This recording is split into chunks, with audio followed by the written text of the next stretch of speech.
मैं चुप बैठा था। जी जी। मैं ये कह रहा हूँ 1 लाख से जितनी सीटें कम जीती, 1 लाख के अंतर जितनी सीटें भाजपा जीती है, अगर मैं इस समाज के प्रति, बहुजन समाज के प्रति ईमानदारी और देश के प्रति ईमानदारी ना दिखाता, संविधान के प्रति, तो ये सारी सीटें भाजपा जीतती। जोहार, नमस्कार। प्रधानमंत्री मोदी आज देश के प्रधानमंत्री के रूप में तीसरी बार शपथ लेंगे। इस शपथ ग्रहण में कई देशों के राष्ट्रीय प्रमुखों को भी उन्होंने आमंत्रित किया है। इसमें लोकसभा में चुनाव जीते हुए वो सारे प्रमुख चेहरे शामिल होने की संभावना है जिन्होंने कि लोकसभा चुनाव में सुर्खियां बटोरी थी, और इस अवसर पर सारे के सारे पार्टियों के प्रमुखों के भी शामिल होने की संभावना है। हालांकि नजरें होंगी कि कांग्रेस पार्टी के जो प्रमुख हैं सोनिया गांधी, राहुल गांधी और प्रियंका गांधी, उनकी उपस्थिति इस कार्यक्रम में रहती है या नहीं।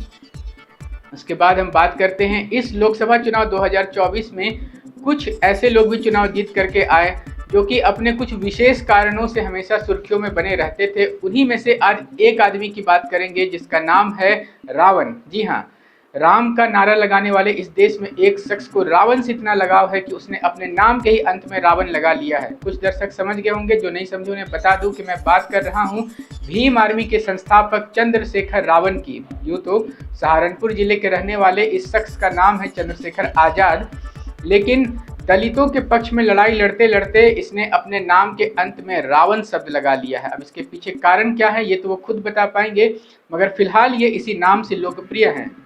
बहुजन समाजवादी पार्टी जो मायावती की पार्टी है, जो बहुजन यानी कि दलितों की राजनीति करती है, उसी के उम्मीदवार बनकर नगीना लोकसभा क्षेत्र से इन्होंने चुनाव जीता है। चुनाव जीतने के बाद ये अपनी प्राथमिकताएं क्या गिनाते, आइए सुनते हैं। इन्होंने भारतीय जनता पार्टी के प्रत्याशी को शिकस्त दी है, तो क्या ये एनडीए में जा सकते हैं या फिर इंडिया गठबंधन के साथ हो सकते हैं? आइए सीधे इन्हीं से सुनते हैं। देखिए, ना मुझे इंडिया ने मदद की, अलायंस ने, ना मुझे एनडीए ने से मेरा कोई लेना देना है ना।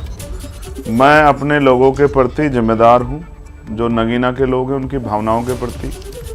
उन्होंने बीजेपी के खिलाफ मुझे वोट किया है। मैं वैचारिक रूप से बीजेपी का कठोर विरोधी हूँ, उनकी विचारधारा का।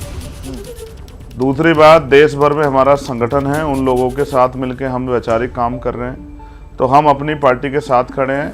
हमारा पार्टी का एक एमपी अभी है, हम अकेला एमपी उनका पूरे देश के जितने भी मसले होंगे, एससी, एसटी, ओबीसी, माइनॉरिटी के, हक वंचित समाज के लोगों, किसानों, मजदूरों के, महिलाओं के, उन सब पे स्टेट में भी जो सरकार है उनसे भी, और पार्लियामेंट में भी जो सरकार बनेगी सबसे सवाल करेगा और जवाब मांगेगा।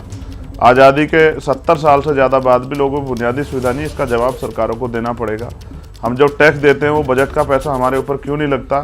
क्यों जो है हमारे क्षेत्रों में विकास के कार्य नहीं होते? क्यों जो है नगीना में एक भी मेडिकल कॉलेज नहीं है?